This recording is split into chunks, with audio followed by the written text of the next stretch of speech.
Got 7 minutes.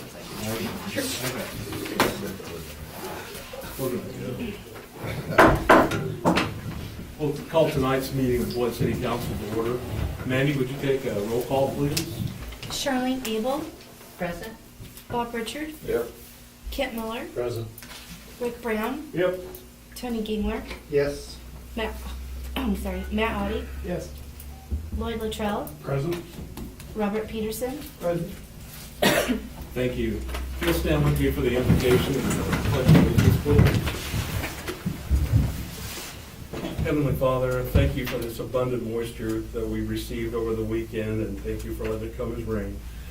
This will help us produce crops for our community and help us continue to prosper. Be with our community as we move forward.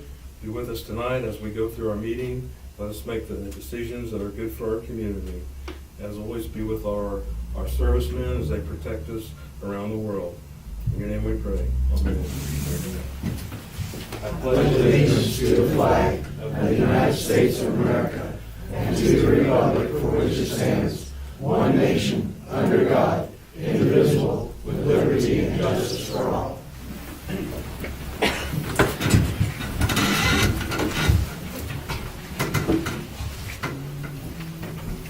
Lloyd, do you have anything at this time? I do not think. Thank you. Matt? Nope. Marlene? Oh, yeah, I guess I do. I had a lot of people make comments to me last couple of weeks or whatever. And the city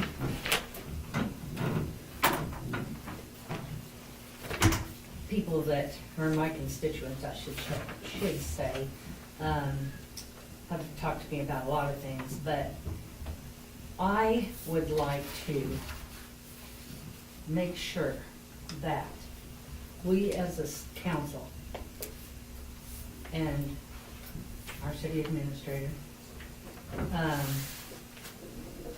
work together to make darn sure that when we pass these ordinances, that we read them and we make sure we enforce them. And especially after Dollar General gets done, we best be starting to collect what needs to be collected, that the changes we made in those policies and or ordinances. Because I got my ears full this week. And another question, is Mr. Paget's tree down yet? No, it isn't, Charlene. We're gonna go do that Friday. Okay. Someone reminded me that, and I know it was said on the items, that he would be offered the wood. We would not cut it up for him so that he could haul it, but just get it down. And I want to remind everybody that the tree policy says the trees come down, they're cut, they're taken out to the old pole yard, which is out by the airport, for anybody in the city to use. And they first come, first serve. And that includes all of us and all of our employees. That's it. Okay, thank you. Ken? No. Bob? I want to reiterate what Charlene says. I was going to wait till, since we don't have anything for the work session, but I was going to bring up the very thing she did. And I know we did some paperwork on those lots where we're building streets. We need to get it plain that since we're hiring a contractor, they are going to pay the complete cost of that street, plus the sewer. Because that's always been, if you bought property and there was sewer run, you put it on your taxes, just like you did the street. And I think that's kind of gone by the wayside. Yeah. But my other thing is, if we sell a lot, just like we did with Dollar General, let's just sell a lot. Why do we have to have a contract that says this is what the utilities will be, and this is what the street will do. We don't need all that garbage in there. Just sell them a lot, you know, be done. And then they can find out the rules down the road. You know, you pay for the street, you pay for the sewer, I mean, they can find that out. But we don't want to put that in contract because we've got copped our pants down too many times. And we're having to go back to something that was passed 8 years ago that we're really getting reamed for. And so that's, you know, that's kind of along with Charlie. The other thing, Chris isn't here. I talked to Chris once before, and I visited with other councilmen.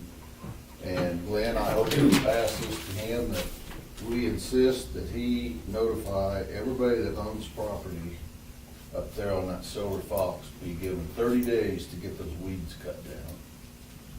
And, because that's the way he does everybody else, and I'd like to be able to see what's up there, and you can't. So I would like that as being insisted upon. If I got any disagreement, well, that's fine. For my part, I wish you would do. And then I had a question, to pass something that the planning commission deals with, do we need to present it to them and go through it? Because this stuff with the cars in the yards and all that, how do we get that going? I mean, we've talked about it for months. I think it's in the codification that we're getting ready to go through. Is that- No, I can address that. Right. It's not in the code that's coming up. That is a zoning regulation. So I believe what they're planning to do is amend most of our zoning regulations after their comp plan is approved. So it's my understanding from Chris, the stuff in the cars would go into the residential zoning provisions. So it's gonna be a while, to answer your question. It'll be a while before they get those. They've got to approve them or amend them and go through that whole thing, then it has to be But right. they, do you know, Katie, if they're gonna deal with the pet issue, because I know that's been a thing. How many- That's comes from our code, specifically our code, which you guys can amend at any time by ordinance. Well, that needs to be addressed. If those are things we need to get on a work session, that's something we ought to do. Yeah, if it's a pet or an animal issue, that we Well, just I think amend our there's code.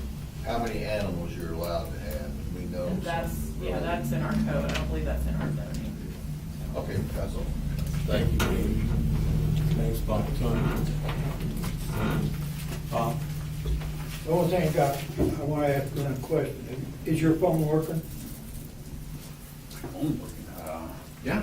Remember I asked you in two council meetings to call me about a certain question I asked you and you had to call me. You have to, I appreciate the call. okay. Anything else, Bob? That's it. Thank you. Katie, do you have anything at this time? No, I do not, thank Okay, you. thank you. Glenn? We'll start off, we got Bob Severance here, he's gonna do a report here on the 2014 Isle of Lights that we had, so Bob? go ahead, I know he's got something handed out here as far as how that event went.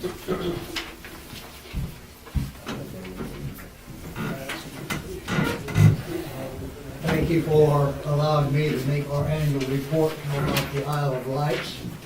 A matter of historical recollection, this is our 16th year of being in business and our 15th show this year. As you recall, was it 3 years ago that we shut down because the swimming pool was being built, and so that's how that worked out.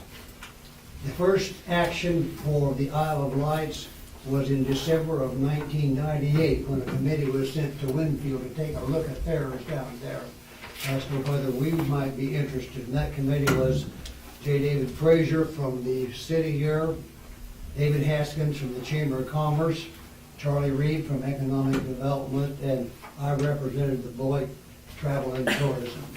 The first year, in 1999, we had 54 displays down around the park. Some of them rather dinky, to be exact. We are up to 230 some displays right now. And when you say a display, the penguins or the trains is just one display. So there's a lot to go on. Let me real quickly go over our attendance for the year. The number of Beloit people that came this year was 4,018, which is up 95 from last year. Towns represented other than Beloit, we had 193 Kansas towns other than Beloit represented this year as compared with 172 last year. We had 6,154 people from outside of Beloit compared with 4,665 a year ago, which was a 32% increase. Now, you could review, I'm not gonna go through the towns there, but those are the ones that were represented. They were from all corners of the state. We have no intention of this being a tourist trap. It is truly a celebration of Christmas.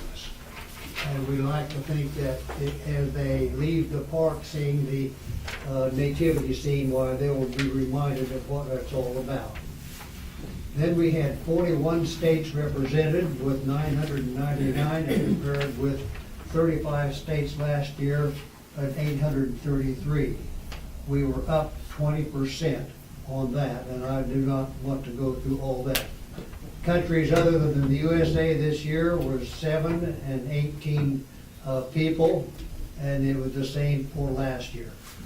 So the total attendance report for 2014 was 11,189, which was up from 9,504 for an 18% increase, so we're pretty pleased with that.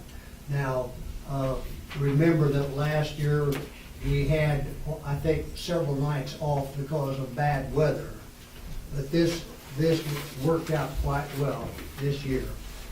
Okay, then top attendance non-Beloit towns, Concordia was first with 763, but Jewell was second with 346. So they didn't blow us out of the saddle very much. Salina always supports us well. Nebraska continues to be the leading non-Kansas state that shows up with 252. In conclusion, at the back there, we want to make just a couple of observations, a few observations.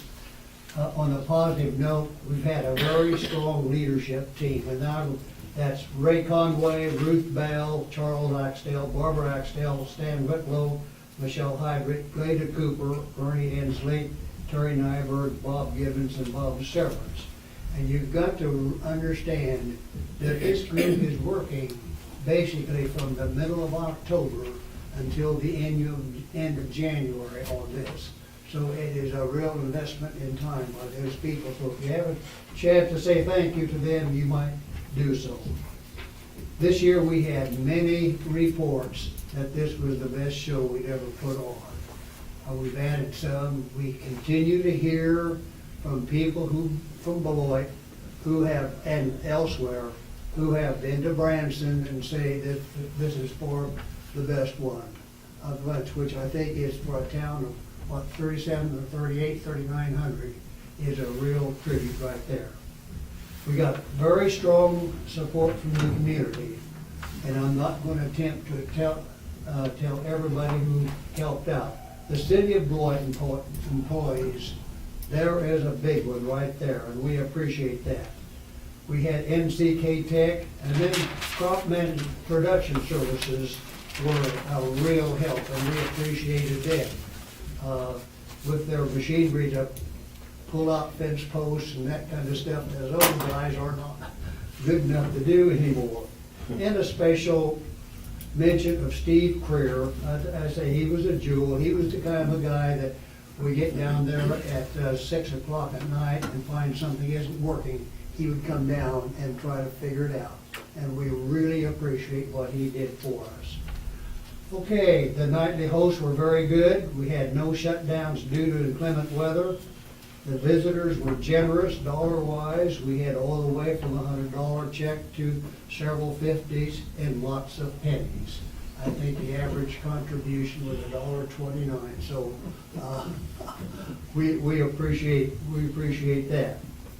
The takedown for the displays went well. The electric consumption continues to drop. due to the fact that we're getting more LED lighting in all the time, which requires approximately a fourth of what the usual lights are. We're still replacing some of the old lighting that we've had for years, and we're getting strong on the LED. Minimal damage by, well, we used to say whether it's DEAR or DEER this year. We had one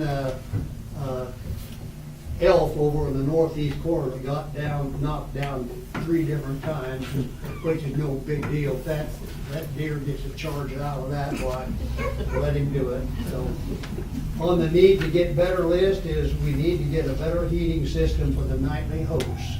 The tall heaters that we have are subject to wind and then blows them out, and it's pretty fresh out there. Believe me, it is.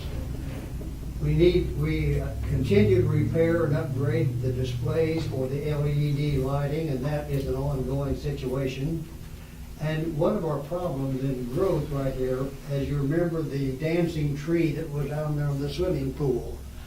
We had a traffic problem down there. People want to stop, as they should, to listen to that, and they would park angle-wise right there, and then when they wanted to get out, why, somebody had to be there guiding them out there for not getting hit from the oncoming traffic from the west.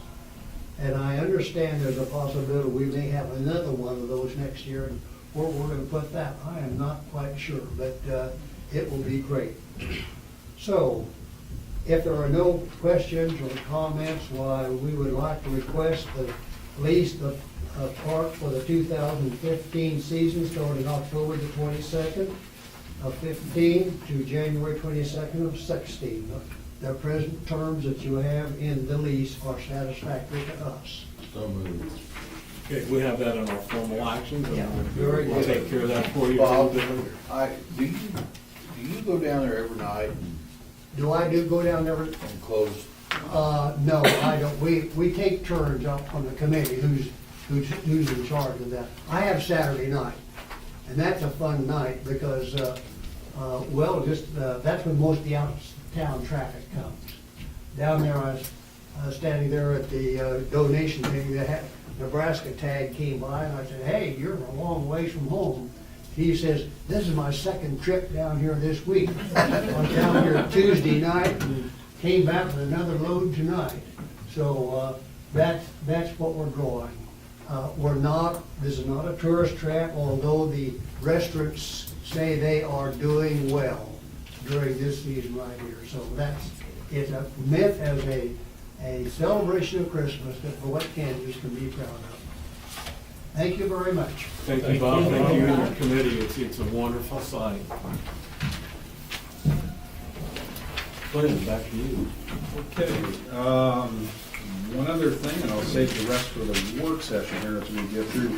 Heather's here tonight. I know the Housing Committee has met on that rehab project, and she's got a little update on that, so if you would, just for a second. Just a fast one. So I don't know if we had done that formally. I don't think so the last time I met with you, but what we have, the housing board is voted to go forward with is 9 housing rehab to start with and 8 housing demos. The inspections on the demolition started today. And what happens is the inspector goes out and looks at those and then kind of make sure that they're all fall under all the guidelines. And then they'll send that out to bid. North Central Regional Planning will do that for us. They'll send that out to bid. The bids will come back in. We'll have a bid opening and then that will be presented before the city council, so you'll be able to see those. And we'll start those first and then we'll start the rehab afterwards. Just an update. Any questions? Thank you for all you do. You're welcome. It'll be exciting to start to see them go. I personally drove around and looked at them again the other day. There are several that have really nice sized lots. So some really nice areas. So maybe there'd be something that could go back in one of those demo places. So that's good.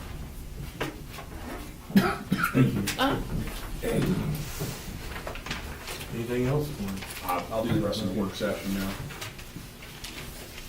Next item on the agenda is the council meeting minutes from January the 20th, appropriations 2A. We have in front of you the amended minutes with the proper names of the individuals that were wrong, and then a date, or excuse me, the time, 7:52.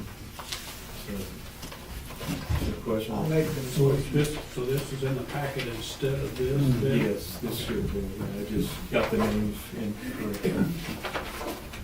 I'll make the motion of the changes to prove it.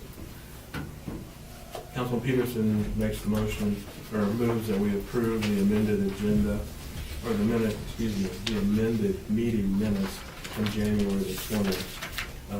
You want to include the appropriations in that Yes. also? And also the appropriations 2A. Second by Councilman Latrell. Is there any questions? If there's no questions, Mandy, would you take a roll call vote on that, please? Abel, Yes. Brown, Yep. Gingham, Oh, all right, my turn, sorry. Yes. I don't have much of a voice. Maybe we all are. Well, I thought she said my name first, so that's why I said, yeah. That's fine, Okay. sorry. Miller, No. Audie, Yes. Peterson, Yes. Latrell, Yes. Richard. Yes. Okay, thank you. We have no ordinance this evening. The next item on the agenda is Resolution 2015-4, authorizing the offering for sale of general obligation temporary notes.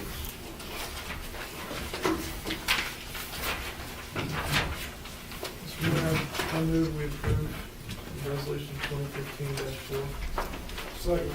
It's been moved by Councilman Audi that we approve Resolution 2015-4, seconded by Councilman Brown. Discussion. I have a question.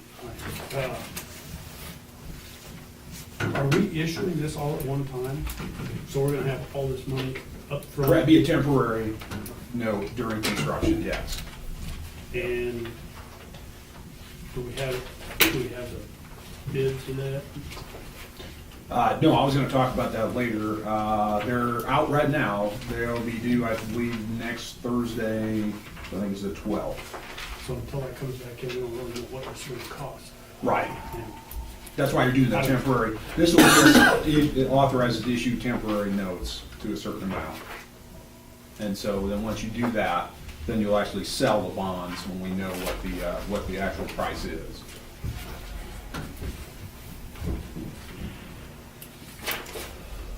And I see that on the notice of note sale, we got 665,000, and the amount over here for a total for Silver Fox Estates is 1,900,000. They kind of don't match,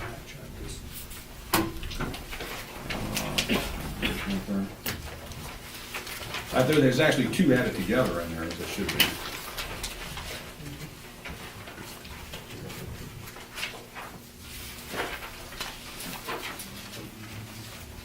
Right, but still a total of It's still a- $1,900,000, and the temporary, for that notice of sale for $1,665,000. Oh, I see, okay.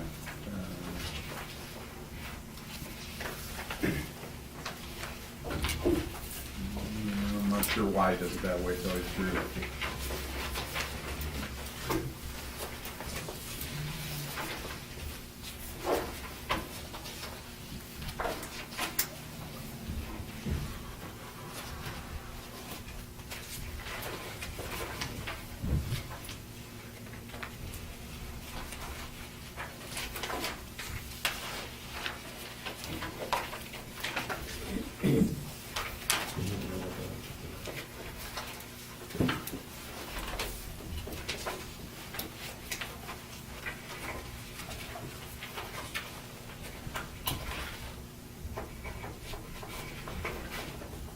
And another question I had was, on the notice of sale under terms of the note. And it says they will become due on September 1st of 2016. And on the next page, at the very bottom, optional redemption, says that prior to maturity. Okay, I read it wrong. I'm sorry. Yeah. That's all I have. Yeah, I'm not sure why the 1.9 here in the 1.665 on the principal. If you, there's an allowance there for the adjustment of the size, if needed. Again, I don't know why he has the 1.6 and not the 1.9, but that number can be adjusted if necessary. I have a question. Does this dollar amount account for what we're gonna get back from the property owners up there? These are the total project estimates that Stuart gave us. So then we will get back the cost of material and engineering. Material and engineering, but this number Right. includes labor. Yeah, this includes everything for the total cost of construction. Yeah, so the 1.9 is the not to exceed number. Because that comes from Stewart's estimate, so that's what he puts in here. And why it says 1.665 on that other page there, I don't know.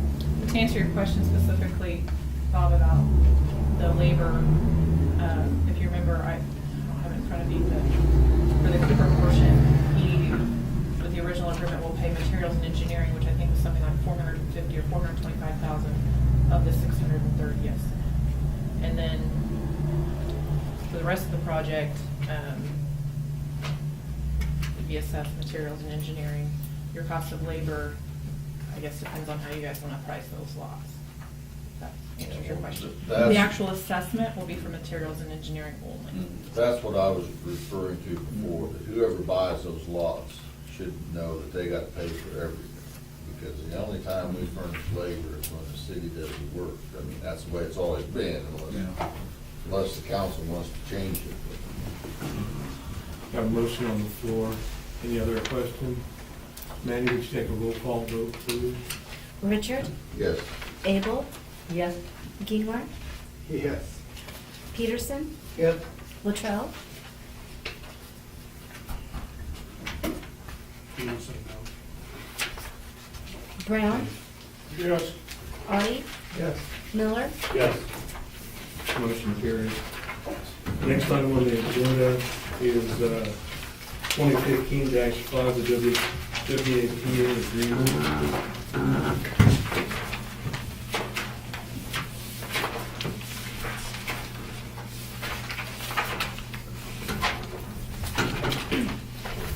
I so move we accept the agreement.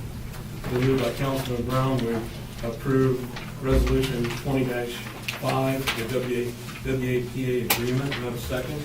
Second by Councilman Miller. Do we have any further discussion? No further discussion. Mandy, would you take a roll call vote, please? Richard, Yes. Abel, yes, Gingler, Yes. Peterson, Yes. Latrell, Yes. Brown, Yep. Audie, Yes. Miller, Yes. Motion carried. Next item on the agenda is the Ala Lights lease agreement. I so move. Second. Okay. It's been, I'll get you there in a minute.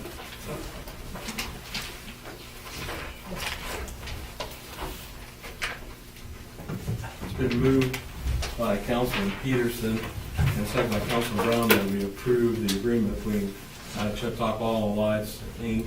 and the city of Beloit. Is there any further discussion? No further discussion. Those in favor say aye. Aye. Opposed, same. Motion carried. Next item on the agenda is the transformer bid from Chris Davis in the amount of $50,130. Questions or comments? We approve the transformer bid for Chris Davis.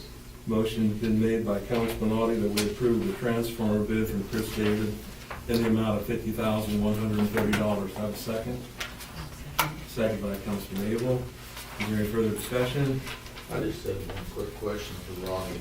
Ronnie, were you able to put a smaller transformer over there for now, or are you gonna put the big one in there?